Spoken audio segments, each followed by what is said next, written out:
Well, good morning, everyone, and welcome to the first AEDC Voice webinar of 2022. Good morning. My name is Bill Popp. I'm President and CEO of the Anchorage Economic Development Corporation. We are so glad to have you joining us today. We've got a great guest. But before we get into the main program, I just want to take a moment to thank our prime sponsor for this webinar, which is People AK, which consists of Alaska Executive Search and Bradison Management Group. We deeply appreciate the support of Paula Bradison and her team at People AK. They have been great sponsors of the AEDC Voice and continue to do so throughout 2022. So thank you all at People AK. This morning, we've got a great speaker who's going to be talking to us about what's going on over at the University of Alaska Anchorage campus, UAA. Our guest speaker today is Provost Dr. Denise Runge, Vice Chancellor of Academic Affairs at the University of Alaska Anchorage. Dr. Runge is Provost and Vice Chancellor of Academic Affairs. I'm getting back into the same thing I just said. Sorry about that. She previously served as UAA's Dean of Community and Technical College.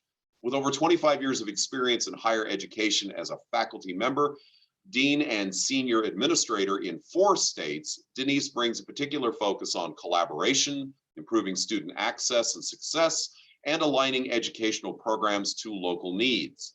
Dr. Runge holds a Ph.D. in Public Policy and Administration from the University of Alabama and has written and lectured internationally on state, commercial, and native gambling policies and their impacts. She and her husband, Bill, live in Eagle River. Her 2 sons live in Tucson, Arizona, and Philadelphia, PA. We are super excited to have her join us today to talk about state and municipal needs that are out there to help Alaska's workforce upscale and retool our economy. UAA introduced, and in response to that need, UAA introduced a suite of fast-track career certificates based on current and emerging state economic trends, as well as feedback from industry partners and state and local officials regarding real-time employment needs. Now, these ongoing collaborative efforts now include $3 million in federal COVID relief funds allocated by the municipality, which is deeply appreciated, I know, by the community and by the university and the students that they serve. This has made it possible for UAA to provide full scholarships for up to 300 eligible students, plus housing stipends as they enroll in the university's certificate programs. And I will leave it to Dean Runge to let you know how to find out more information on that. And with that, I think, Dean Runge, the floor is yours. Thank you so much for joining us today. Well, thank you, Bill. And hi, everybody. It is great to be with you today. And I'm looking forward to, as noted, sharing kind of what we've been up to at UAA and how we're working hard to serve the needs of not only the municipality, but the entire state of Alaska. So I am going to share my screen and give you a little presentation here. You know, the University of Alaska Anchorage, we consider ourselves to be partners in both economic recovery and workforce development for the community and for the entire state of Alaska. And really, you know, for the next 4 years, the university considers this to be a really tremendous time of opportunity. You may have heard recently we established a new strategic plan, UAA 2025, and it includes 5 key aspirations. The first of those is putting students first. Lots of universities talk about being student-centered and being friendly to students.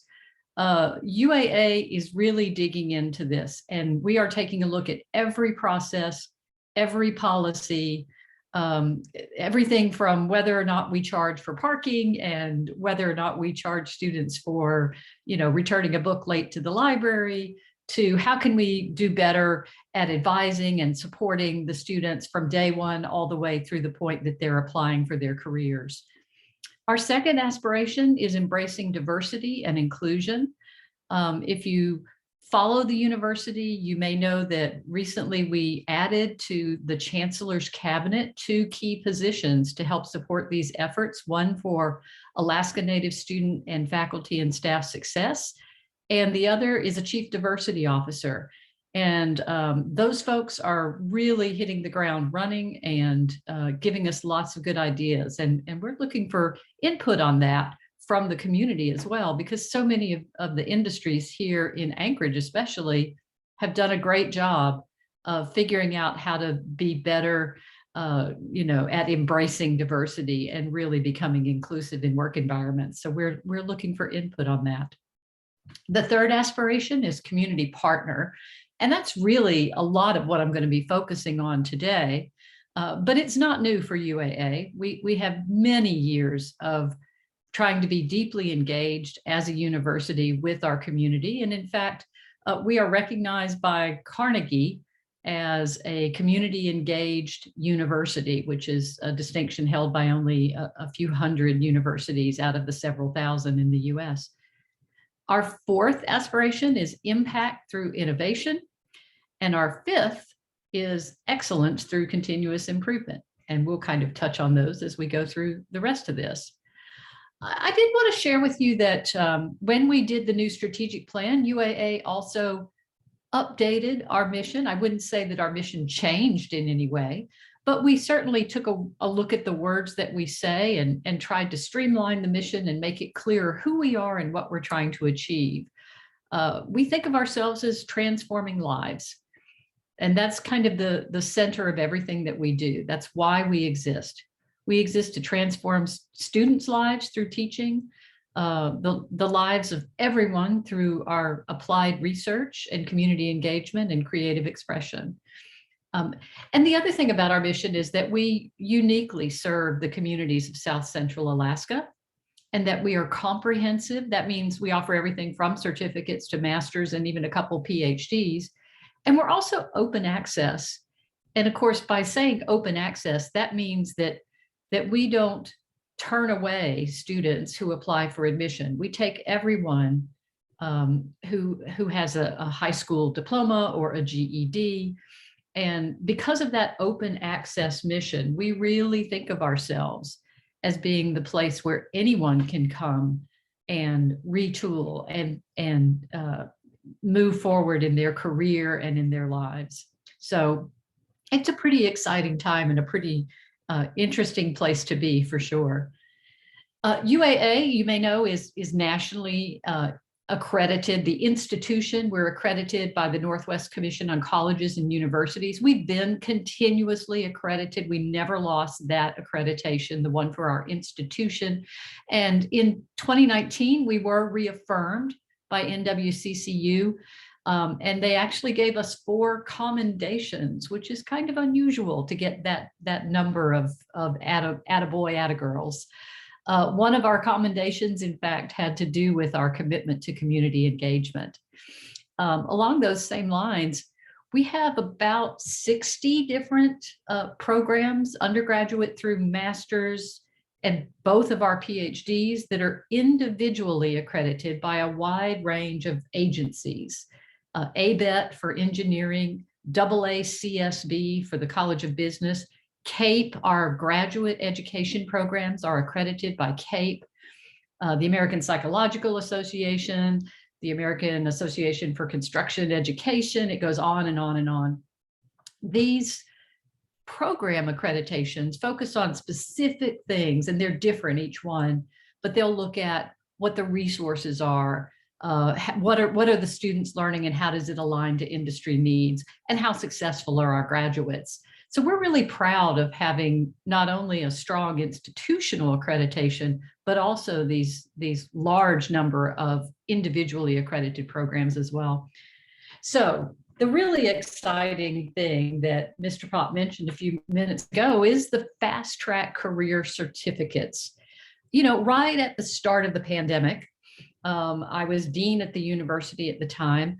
Our chancellor at that time asked me and a few other folks to form a working group, a task force, to come up with some fast to earn, quick to earn certificates that students could complete if they were looking to either find their first job, retool, upskill, but all of these certificates had to have a couple of things in common. Number one, they had to meet an identifiable workforce need. And the way that we did that was we actually dug into Department of Labor data. We looked at data from the Anchorage Economic Development Corporation.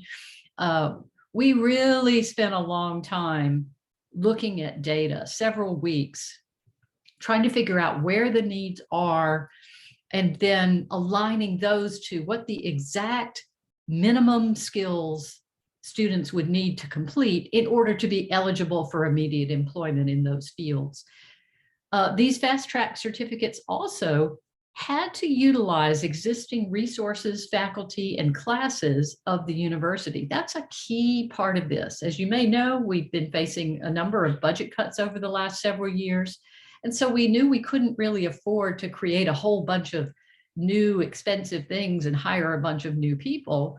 So everything that we created in the fast track builds upon things that we already had, that we already do, knowledge and skills that our faculty already possessed. Examples are shown here on the screen. The bakery has been popular. Bookkeeping is among our most popular certificate that we added. There are certificates in brake systems in our automotive area, certificates for IT professionals, safety professionals. It really runs the gamut.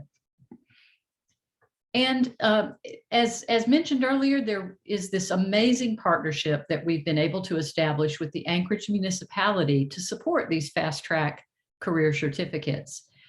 Through some federal COVID relief funds that the municipality had, they have provided $3 million approximately to UAA that will allow us to offer scholarships for up to 300 students plus housing stipends if they enroll either in our fast track programs or in one of a set of previously identified career training opportunities that aren't offered by UAA. So for example, someone is pursuing cosmetology, or someone pursuing their CDL through a local career training provider is also eligible for the fast track program.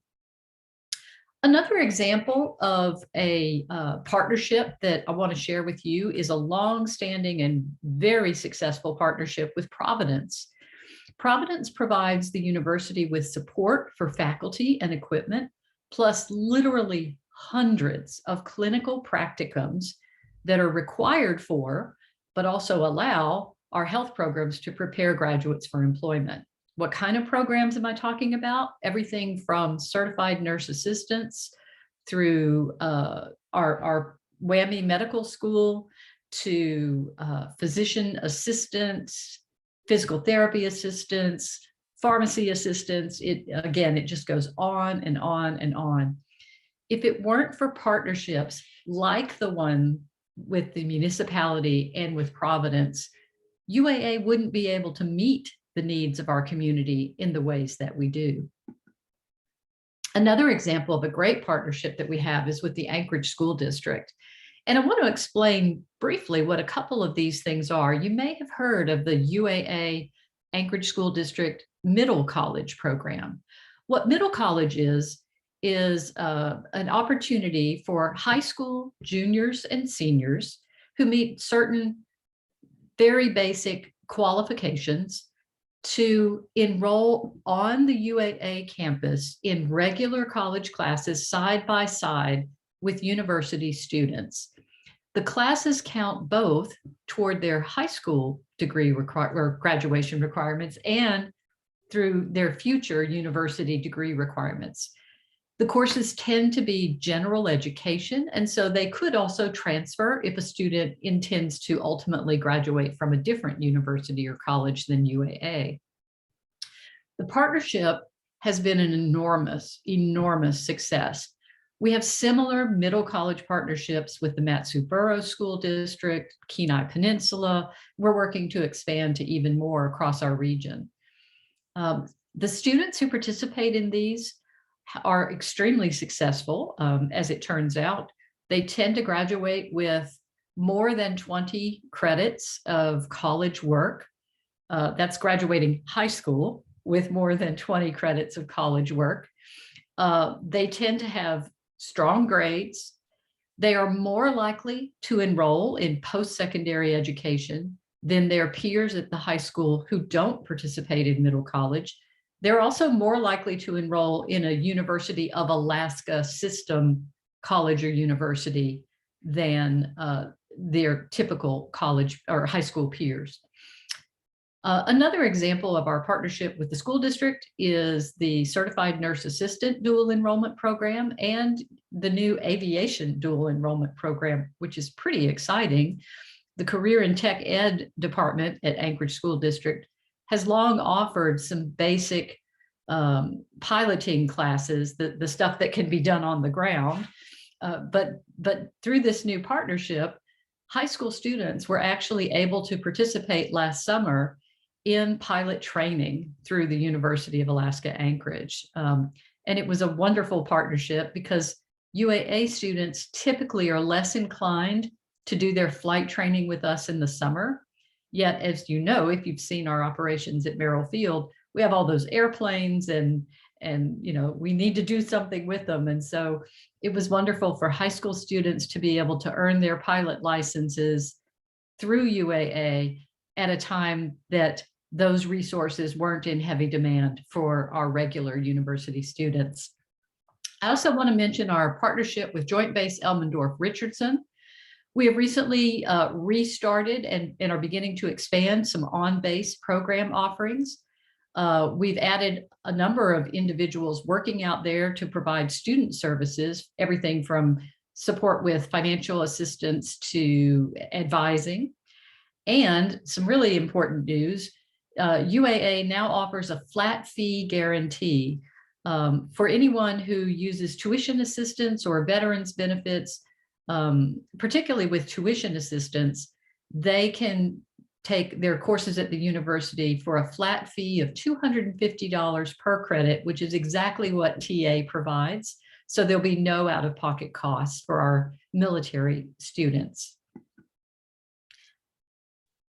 You may not know, but I wanted to share with you that the university has over 30 industry program advisory boards, and there are more than 300 community members who serve on those boards. In fact, Bill Pup is a member of at least one of those boards and perhaps more. Did you know that the average UAA student works in the local community more than 25 hours a week? And so can often take more than 6 years to graduate because they're working and only attending school part-time with us.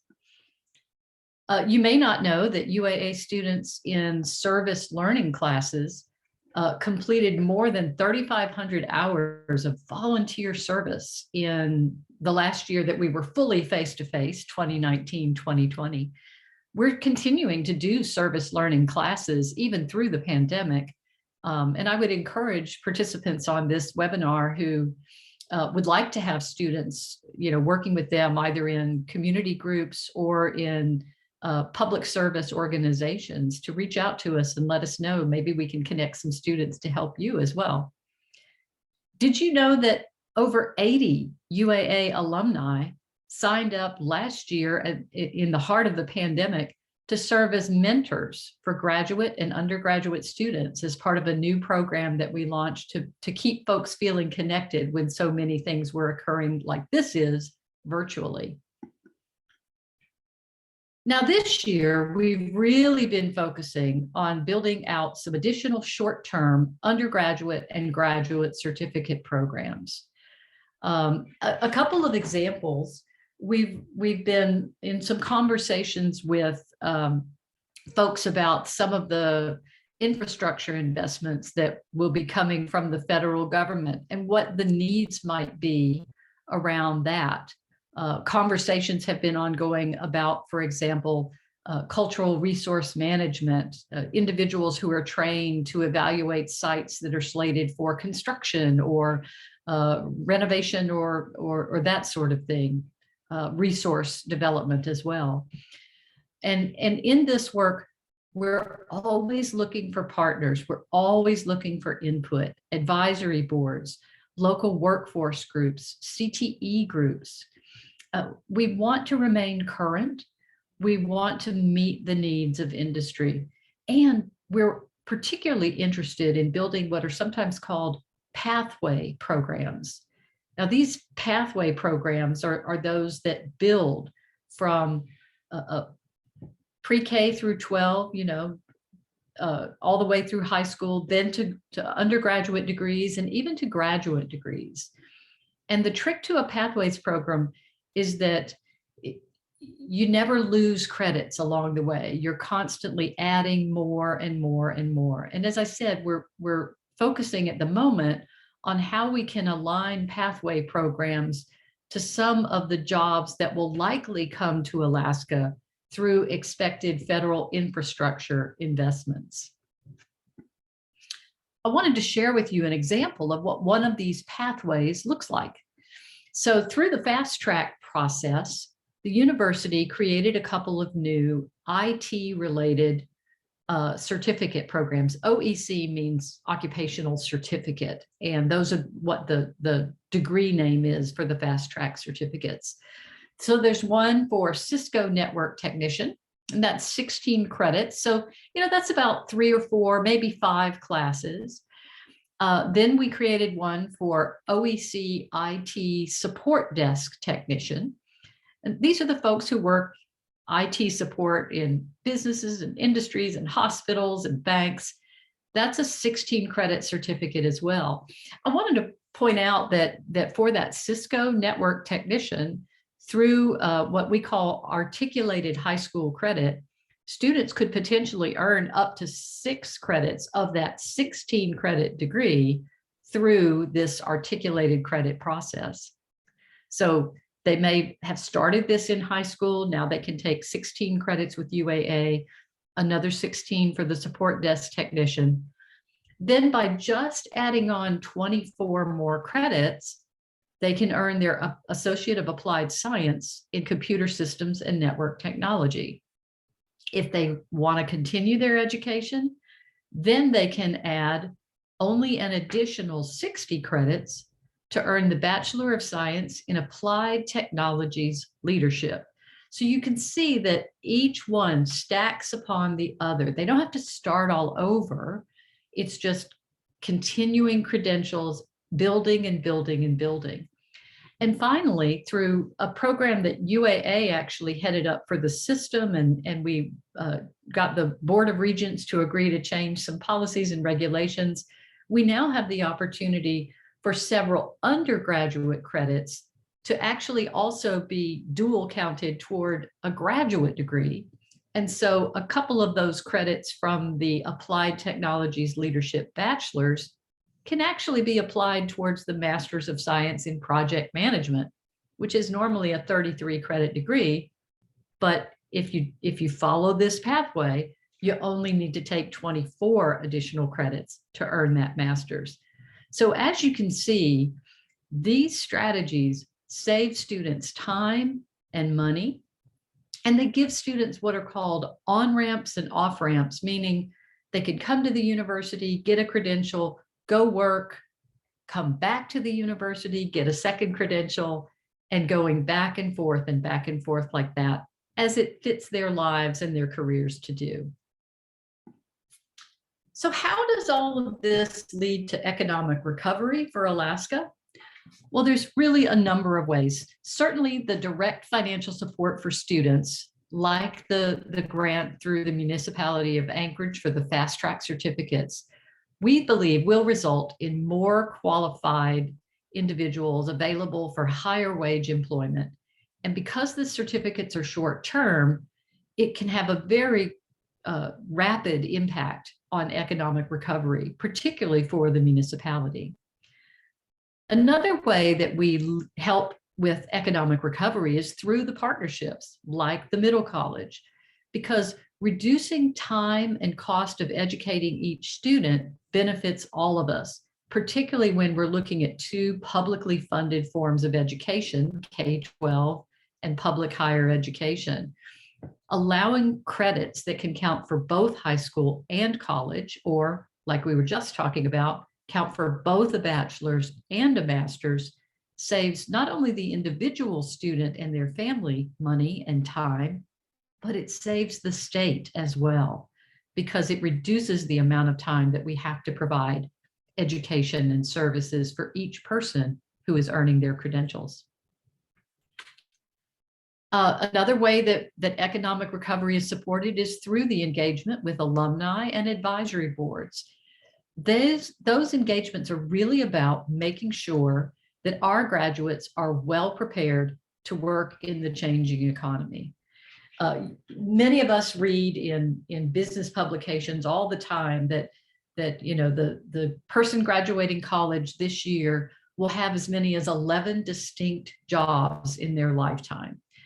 And we know that that means they have to be adaptable. They have to be able to learn new skills and change and move as the economies and the technologies change. About 2 years ago, UAA conducted a survey, some of you may have participated in it, where we asked specifically how well prepared are graduates of UAA that you have employed, how well prepared are they to meet the needs of your organization? And we listed several specific sets of skills and asked participants to rate how good of a job the university does in helping students prepare in those areas. It was things like quantitative skills, communication skills, teamwork, being able to come up with new ideas and innovate, being able to follow through. The feedback that we got was incredibly helpful. Of course, it's gratifying to hear from business leaders the things that we're doing well. And we were told that we do a good job of helping students prepare to be good communicators, prepare to work in teams. It was particularly gratifying to us to hear that. We also heard that our graduates do a good job on follow through and meeting the expectations that are given to them by their supervisors. We continue to look for new ways to gather this kind of feedback and make sure that what we're doing is really aligned with the needs of industry and that our graduates hit the ground running, ready to work, ready to succeed. Another step that leads to economic recovery is research and community engaged partnerships. And most people don't think of UAA as a research university. We tend to think of the University of Alaska Fairbanks first when it comes to research. But in fact, UAA faculty, students, and staff are all engaged in a wide range of research activities. Many of them receive federal or state funds, grants and contracts, but not all of them. And much of our research, as opposed to the sort of traditional basic research, much of our research is quite applied. So we have, for example, in the Institute for Social and Economic Research, or ICER, faculty, staff, and students working together to answer the important questions about our economy, about the Ph.D, about resource extraction, fisheries, oil and gas, and education. We have research that leads to inventions. We have research that leads to new ways of running key state services. Our Justice Center has a long history of working closely with the Alaska justice system. And so all of these research and community engaged partnerships really help move our economy forward and keep our economy relevant and up to date. And we're very proud of this work and always, as I say, always looking for opportunities to partner. One of the reasons I go and do talks like this is to just remind people to reach out to your local hometown university when you have a need, or when you have an idea, or when you have an opportunity, because that's what we're all about. So I really wanted to sum up by telling you how much I appreciate this opportunity to come and share what we've been up to at the University of Alaska Anchorage. We are so grateful to our many partners, to the school district, the municipality, Providence Hospital, on and on and on. Really, what we want to know, and what I'm hoping some of your questions today will be about, is what's next? We've been saying lately around UAA, what's next? We tell students that UAA is what's next for them, but I would love to hear your thoughts on what's next and what we should be looking forward to as an institution. So thanks, and I'm looking forward to more conversation now. Well, thank you, Dean Runge. It's deeply appreciated, the overview that you've given us. And before we go to questions from the audience, which you can put in the Q&A, if you look at the bottom of your screen, you will see a Q&A button. Just click there and draft your questions there. Or if you've already dropped one in the chat, we'll get to that also. But we're looking for questions from the audience, but we'll get to those in just a moment. I've got a few prepared questions. So Provost, I'm sorry, I think I referred to you as Dean a moment ago, and that's just old habit. But Provost Runge, which career path industry do you think has seen the most benefit from the fast track career certificates so far? By far, the largest single enrollment has been shown through our business programs.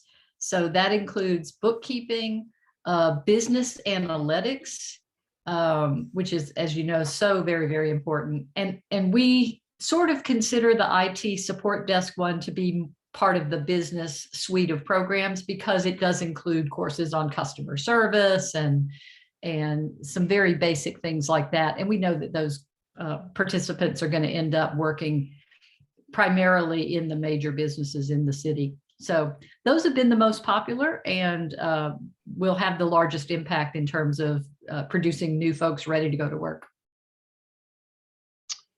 So my next question is, this is kind of a fun one. Were there any unexpected areas of opportunity you and your team came across while building these certificate programs?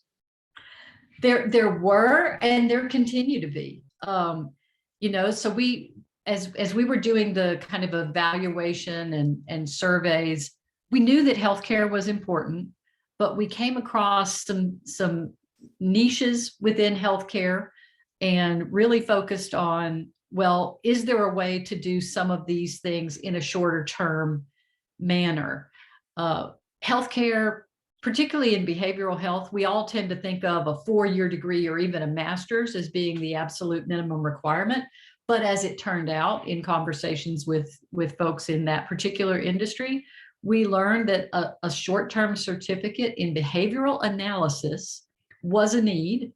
And so we created that certificate, and it has had a decent number of students joining us in that, and we're hoping more will find that opportunity and take advantage of it. So that's one example of the kinds that we're sort of like, that's a surprise.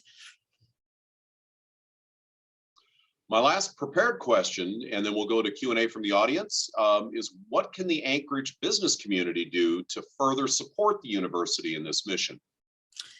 Thank you for asking that question. That's a great question. There's at least 5 things that folks in the business community can do to support the university. Number one, the business community can talk about the university, the things that we talked about here today, and help others understand who UAA really is and what we really do. So many times when I encounter individuals who don't know a lot about UAA, they think that it is a very traditional university that only offers degrees in history and English, and they don't have any notion that we offer welding and culinary arts and all of those other very workforce-focused things.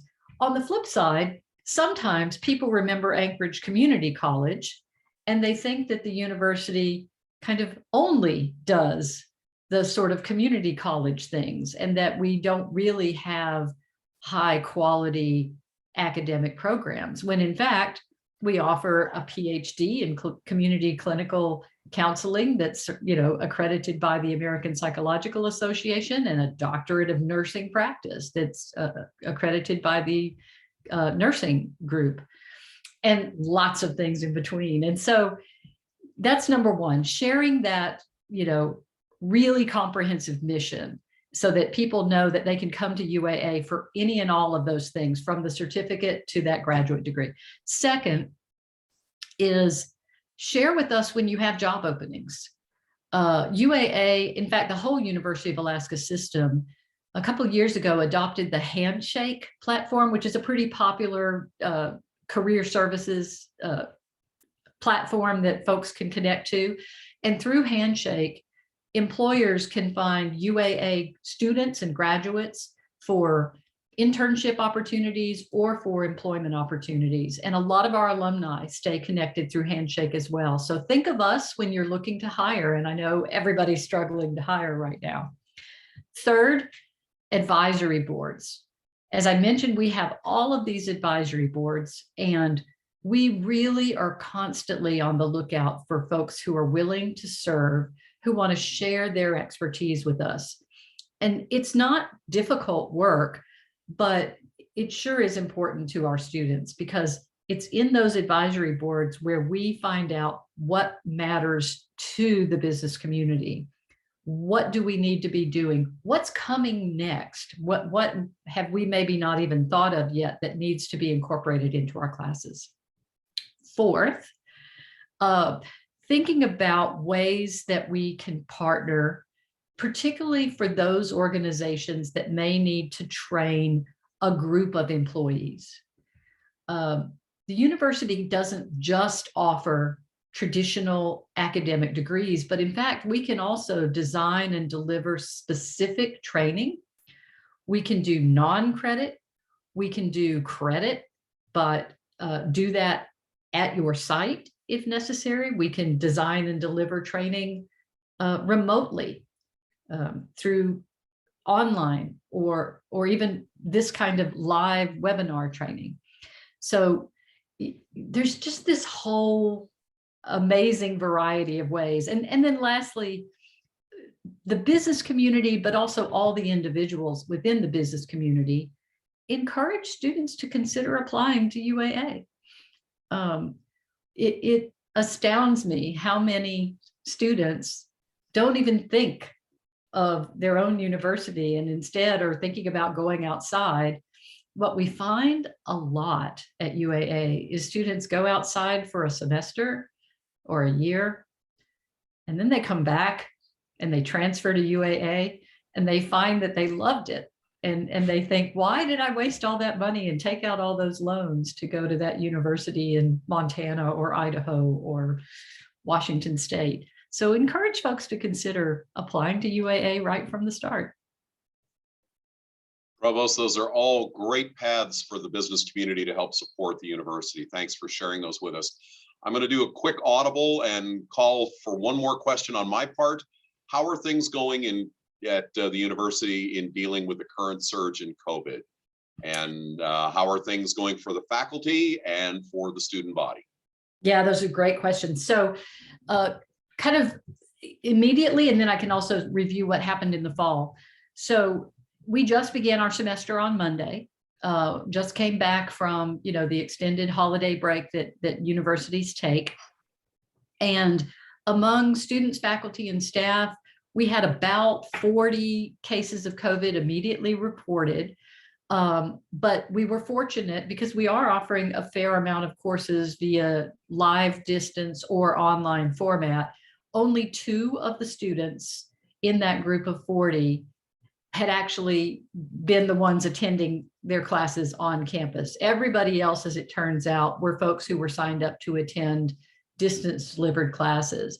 And that, though the number is higher, that absolutely tracks with what we've seen throughout the pandemic. So we've had very low numbers of COVID positive cases on campus. And we report our data 2 ways to our community. Number 1, we report total cases. And then number 2, we report as on-campus impact.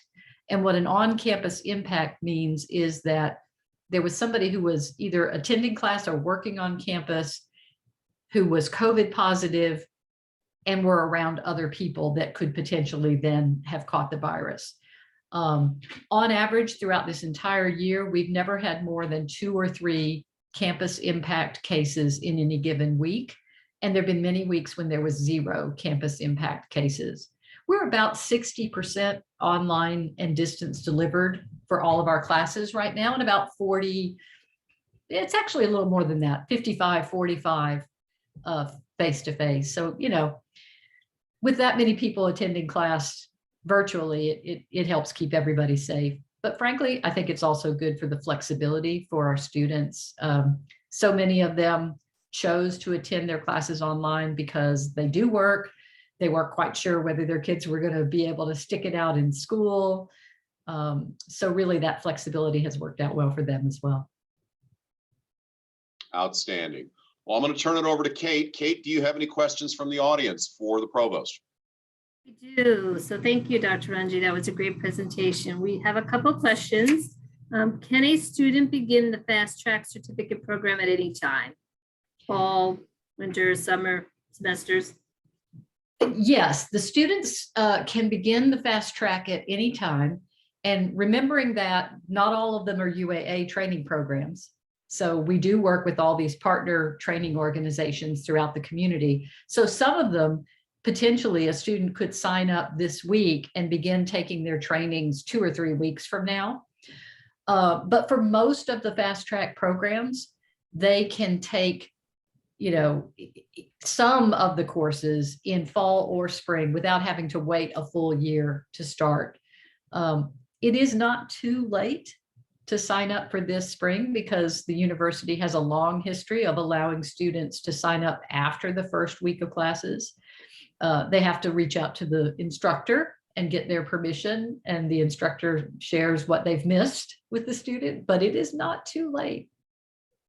Wonderful, wonderful. All right.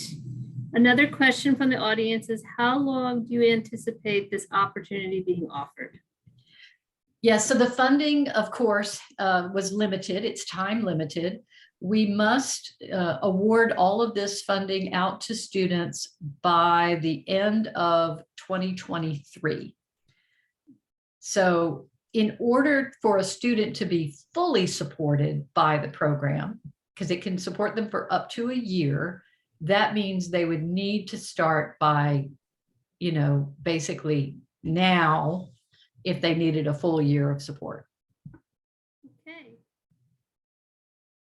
All right, we have one that just came in. Let me read that one. Within the architecture community, similar to all business communities, there is a significant need for new and mid-level architects or architects in training. With UAA not having an architectural program, we miss the opportunity to catch young, emerging Alaskan professionals. Is there a way that we can create a UAA connection to other PNW architectural programs as a way to help bring people in the profession up here? I am so glad that question came to us. So about a year ago, maybe it's 2 years ago now, back when I was still dean in the community and technical college, we completely revamped a program that we used to have called Architectural Engineering Technology. It used to be a drafting program, and that was its only purpose. But the lead faculty member of that program is an architect. And he identified, along with his advisory board, this exact need. And so they've redesigned that associate's degree program, Architectural Engineering Technology, and we relaunched it last fall. This new program, by the way, is attracting a much higher number of students than the old one. And it constitutes the first 2 years of an architecture degree program. It was designed to do that. The next step that we are in fact working on is finding one or more universities in the West, probably the Pacific Northwest, to partner with and sign what's called an articulation agreement. So the articulation agreement would let the student take the associate degree here, fulfill all those requirements, transfer then to the other university and complete the rest of the architecture degree, and hopefully come back to Alaska then when they're finished. So thank you for asking that, because we're really excited to finalize that process soon. All right, thank you so much. And those are the questions from the audience. Outstanding. Well, Provost, do you have anything else that you want to share before we wrap things up? There are a couple of things that I would love to share that weren't part of the prepared presentation. The first of those is many folks are aware that our new chancellor joined us this past summer, Sean Parnell. And so Chancellor Parnell has been out doing, just incredible work, has been meeting and greeting folks, listening to folks, gathering input, same things that I've been talking about. But, it really, his coming into the role as chancellor really has seemed to signify a new way that the University of Alaska Anchorage collaborates across the system here in Alaska. He's formed a great partnership already with the chancellors of UAF and UAS. Together, along with Interim President Pat Pitney, they've gone out and worked with state officials. You may have seen in the newspaper recently that the governor's office provided some funding to expand our ability to meet healthcare needs, specifically targeting nursing. And so I just wanted to briefly explain what that's about.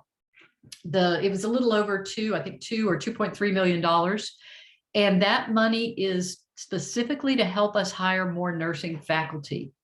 One of the challenges is that at a time when healthcare is begging us for more nursing graduates, we've been losing nursing faculty who are getting lured away to industry by higher salaries, by signing bonuses, et cetera. And so in order to compete in a marketplace that's very, very tight, the university needed to have the flexibility to offer the same kind of compensation packages for nursing faculty. And of course, to be a nursing faculty member, you have to be highly qualified. You have to have a master's degree usually. So those are the folks that are most sought after by everybody. So we are really grateful to the governor and to his administration for helping us get the funding that will allow us to be a little more competitive when we're trying to lure folks to come and be nursing faculty. With that, we believe, along with some curriculum changes that we've made and hopefully some new simulation technology, we believe that we'll be able to actually expand the size of student cohorts that we can admit to the nursing program. And we know how important that is, not only for Anchorage, but for all of Alaska. So we're really grateful for that funding. I have to comment that that's very exciting news. We track through our real-time jobs intelligence reports demand, and in the latest 90-day demand curve for, in fact, this has been the case for years now, the #1 most posted position for job postings in Anchorage and Mat-Su was not retail clerks, not restaurant workers, registered nurses. Over 1,300 distinct registered nurse postings in the last 90 days of 2021. And many of those have been up for months and months and months. So this is really great news for our community and our state. So thank you for sharing that with us, Provost. That was an important addition. Yes, thank you. Well, you bet. I think we've come to the end of today's AEDC Voice webinar. Provost Runge, thank you so much for coming and spending your very valuable time with us and sharing your views and perspectives and the information that you've brought forward. I know that the audience deeply appreciates it. For the audience, thank you for joining us. We want to make sure that everybody knows that we've recorded today and it will be posted soon and will be available to anybody and everybody, which is where we get an even much bigger and broader audience to our presentations. I want to thank our good friends at People AK, who are great sponsors of the AEDC Voice webinar and will continue to be throughout 2022. And with that, thank you all for joining us today. Thank you so much for your time. We hope that this has been informative, and keep an eye out for next month's AEDC Voice. We'll be making the announcement of who our special speaker is at that one in the coming week. So have a good day, everyone. Be safe out there. Mask up, socially distance, be safe.